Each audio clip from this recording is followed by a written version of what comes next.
మనం ప్రస్తుతం అయితే ఎర్రవరంలోని బాల ఉగ్ర లక్ష్మీ నరసింహస్వామి టెంపుల్ వద్ద అయితే ఉన్నాము. ఆ దేవుడు వెలిసింది ఇక్కడే. ఇక్కడ నుంచే వెలికి తీయడం అయితే జరిగింది. ఇక్కడ విజువల్లో చూసుకున్నట్లయితే అక్కడ నామం కనిపిస్తుంది కదా, అదైతే నరసింహస్వామి రూపము.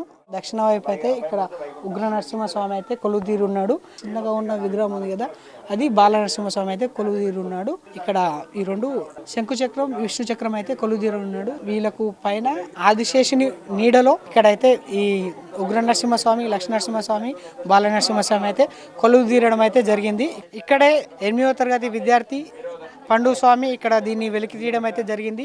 ఆ అబ్బాయిలోకి స్వామి ఆహ్వానించి ఇక్కడ ఉన్న ప్రదేశాన్ని, ఈ ప్రదేశంలో కొలువై ఉన్నా అని చెప్పేసి చెప్పడం జరిగింది. పూర్తిగా అడవిగా ఉన్న ఈ ప్రాంతాన్ని అయితే, ఇక్కడ పుట్టగా ఉన్న ప్రాంతాన్ని ఈ ఉగ్ర నరసింహ స్వామిని అయితే వెలికి తీయడం అయితే జరిగింది. ఇదే ప్రదేశంలో ఇప్పుడు ప్రజెంట్ ఒక 1.5 year నుంచి ఇక్కడైతే పూజలు అయితే నిర్వహించడం అయితే జరుగుతుంది. ఎలా వెలిసింది సార్ ఇక్కడ స్వామివారు? ఇక్కడ కలియుగదైన నరసింహవారు దూళ్ళగుట్ట మీద వాల్మీకి రూపంలో ఉన్న పుట్టలో స్వామివారు ఇక్కడ వాక్కు ద్వారా వచ్చి చెప్పాడు. అంటే ఇద్దరు ముగ్గురికి వచ్చి చెప్పాడు. అంటే ఆడవాళ్ళకి రావడం ఏంటి అని చెప్పేసి ఒక సందేహంతో, అనగా ప్రజల సందేహం వెలిపుచ్చగా ఒక పిల్లవాడికి, 14 ఏళ్ళ పిల్లవాడికి స్వామివారు ఉన్నా అని చెప్పి వచ్చి ఒంటి మీదకి ఇక్కడ స్వామివారి సందేశం ఇచ్చి వెళ్ళారన్నమాట. అంత మాత్రాన దేవుడు ఎప్పుడు వస్తున్నాడని కాదు, ఆయన ఇక్కడ ఉన్నానని తెలియజేశాడు. సందేశం తెలియజేశాడు. ఆ సందేశం ద్వారా ఊళ్ళో గ్రామ ప్రజలు వచ్చి ఇక్కడ 108 బిందెలతో ఆ వాల్మీకానికి, పుట్టకి అభిషేకం చేసినప్పుడు, జలాభిషేకం చేసినప్పుడు మెల్లగా ఆదిశేషుని రూపం చూపించండి. అక్కడ ఆదిశేషుని రూపం ఉంది. ఆదిశేషుడు బయటపడటం, మధ్యలో నామం కనిపిస్తుంది. ఆ లక్ష్మీ నరసింహ జగత్కి తల్లిదండ్రులు. ఆ నామం వాళ్ళిద్దరు కూడా, లక్ష్మి మరియు నరసింహుడు ఇద్దరు కూడా కలిసి ఉన్నట్టుగా, మరి ఈశాన్య మూలలో, తూర్పు ఈశాన్య మూలలో చిన్న నామంతో ఉంది. బాల నరసింహస్వామి ఉయ్యాల్లో ఊగుతున్నాడు అంటారు.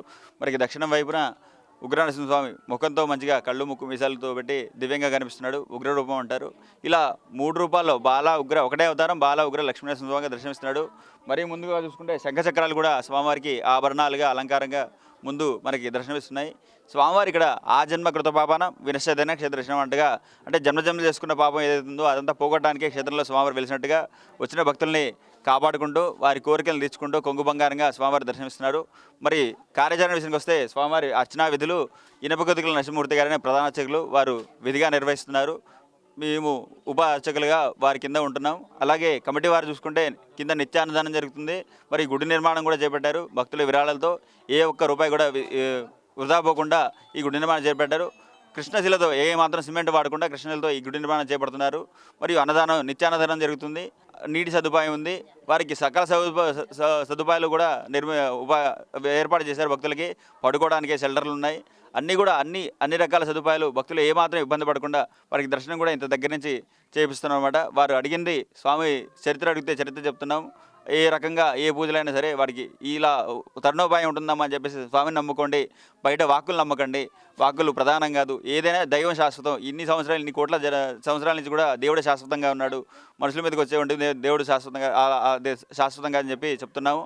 ఎవరు కూడా నమ్మొద్దని చెప్పి మేము గట్టిగా చెప్తున్నాము. స్వామిని నమ్ముకున్న వాళ్ళు 100కి 100% లబ్ధి పొందారు.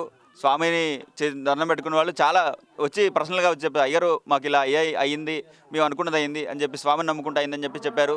ఇలా వాక్కులు నమ్మిన వాళ్ళు మాత్రం ఒకసారి కూడా తిరిగి రాలేదు. కాబట్టి భక్తులు కూడా గమనించి వారు చూసుకొని స్వామిని దండం పెట్టుకుంటే సరిపోతుంది. అదే ఇక్కడ ప్రశస్తి సరిపోతుంది. సలపురాణం భక్తులు అధిక సంఖ్యలోకి రావడానికి కారణాలు ఏంటి? ఇలా కారణాలు అదే కదా. ఎప్పుడైనా స్వామి కొంగు బంగారం, స్వామిని ఎవరైతే నమ్ముకున్నారో వారి ద్వారా, నోటి ద్వారా అనమాట.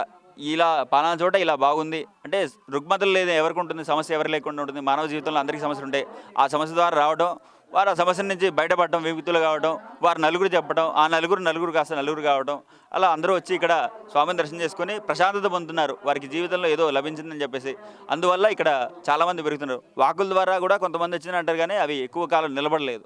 ఏది శాశ్వతం అదే ఉంటుంది, ఎప్పటికైనా సరే శాశ్వతమైనా ఉంటుంది. కనుక దాని ద్వారా ఇక్కడ దేవుడు శాశ్వతం అని తెలిపోయింది. ఇక్కడ దూళ్ళగుట్ట బాల ఉగ్ర లక్ష్మీ స్వామి అంటే చాలా ఇది. ఆ స్వామిని నమ్ముకొని వచ్చిన వాళ్ళు ఎప్పటికైనా లబ్ధి పొందారు. అలా ఇక్కడ స్వామి భక్తులు పెరుగుతున్నారు అనమాట. ఈ పూజ సమయాలు ఏ టైంలో ఉంటాయి సార్? ఉదయం 5 గంటల నుంచి సాయంత్రం 9 గంటల వరకు కూడా పూజాది స్వామివారికి అర్చనాది విధులు జరుగుతున్నాయి. 3 పూటల స్వామివారికి అర్చనా విధులు జరుగుతున్నాయి. భక్తుల దర్శనార్థం మాత్రం ఉదయం 5 గంటల నుంచి రాత్రి 9 గంటల వరకు కూడా స్వామివారికి భక్తులు దర్శనమిస్తుంటారు. అలాగే ప్రత్యేక పూజలు కూడా ఈ మధ్యలో ఎవరైనా దాతలు వారు వస్తే వారికి కూడా ప్రత్యేక పూజలు చేస్తుంటారు. అలాగా టెంపుల్ అభివృద్ధి కార్యక్రమాలు ఇంకేమేమి ప్రారంభిస్తున్నారు? ప్రస్తుతానికి గుడి నిర్మాణం చేపడుతున్నారు. ఒక కోటప్పకొండ నుంచి ఒక మహత్తరమైన శిల్పులను తెప్పించి ఆంజనేయ శిల్పకళాశాల అని చెప్పేసి వారితో గుడి నిర్మాణం చేస్తున్నారు. వారు కాంట్రాక్ట్కి ఇచ్చారు స్థపతులకి. 2 సంవత్సరాల సమయం పడుతుందని చెప్పారు. ఈ తదితర కళ్యాణ మండపం, యాగశాల మిగతా ఏది ఉన్నాయో వారు ఆలోచించి నిర్ణయం తీసుకొని ముందుకు వెళ్తారన్నమాట గుడి నిర్మాణం పూర్తి అయిపోయిన తర్వాత.